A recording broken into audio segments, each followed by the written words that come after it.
Greetings smartwatch fans! Babalikan ulit natin ang ITEL Smartwatch Storm Ultra or yung O23 ISW O23 smartwatch. At sa video na ito, aalamin natin kung working ba ang ITEL O23 smartwatch sa Spotify app. So meron tayo ditong Android smartphone and meron tayong Spotify dito. So titingnan natin, i-connect natin, pwede ba tayo mag go forward, play, pause, and listen to the music video. Okay, try rin natin yung YouTube para dalawa na kaagad. So kung gusto nyong malaman if working ba ang Storm Ultra smartwatch sa Spotify at sa YouTube, panoorin nyo yung video na ito. And of course, kung di pa kayo nakasubscribe, subscribe na sa ating nag-iisang Smartwatch Pinoy TV. Okay, so umpisa na natin. Yung smartwatch natin naka-connect na sa iPulse na application. Ito yon. Okay, so wala namang settings for the music control function. Tingnan natin kung meron dito sa smartwatch. So far kasi sa support app, walang settings for the Bluetooth music control. So ito phone, ito, tingnan natin. Okay, so tingnan natin. So start tayo. Adjust muna natin yung volume pag sa Spotify. Okay, baka makapiright tayo. So punta tayo Spotify. Hintayin lang natin na mag-load. Then open natin yung music control function. So saan ba yung music control function? Ito, yung player. Okay, so tingnan natin. All Out of Love. So playing, ayun. Okay, napapansin nyo, nag-change yung title. So may volume control and automatic. Ito, may animation tayo nagpe-play. Next, Lost in Love. Yun. Next, Every Woman in the World. Stop. So ito yung album or yung banda or yung singer, Air Supply.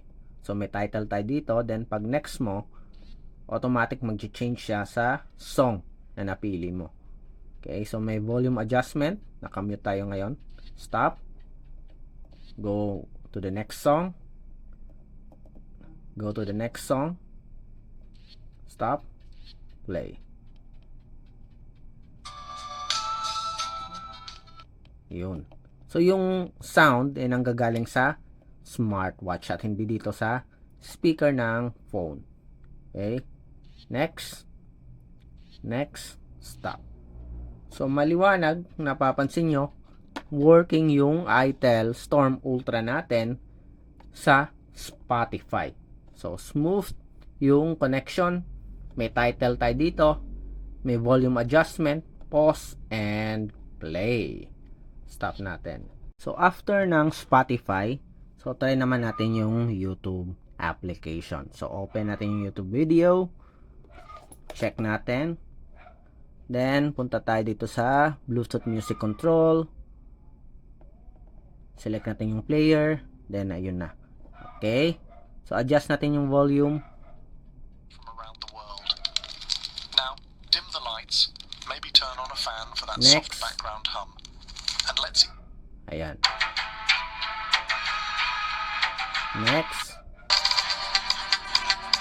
Stop. Next. Next video. Stop. Next. Napapansin nyo nag-change yung title dito. Okay.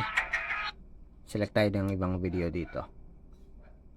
Okay. Boring History. Teleradio. First Love. Stop. News about our... Muling inaresto sa Timor-Leste si dating Negros Oriental Stop. Representative Play. Arnolfo Teves na itinuturong Go mastermind. back. Stop. Go forward. Itinuturong mastermind. Sa Next. Nasa studio po natin si Jessica Alfonso. Stop. Adjust the volume. Play. 5 months pregnant siya, idol. Next. Nandito po muli sa studio natin. Next. So, nasa studio po natin muli. Stop. Okay. So, kung napapansin nyo, very smooth yung connection natin. Meron din tayong title dito. We can go forward at backward sa ating YouTube video. So, working smoothly ang ating Storm Ultra smartwatch with the YouTube app. Kasama na rin yung Spotify. So, sa nagtatanong kung okay ba yung ITEL 23, working po sa YouTube at sa Spotify app. So, kung may mga katanungan pa kayo, drop lang ng comment sa baba. And of course, sa mga hindi pa nakasubscribe, support our channel. Like, share, and subscribe sa nag-iisang Smartwatch Pinoy TV. Bye!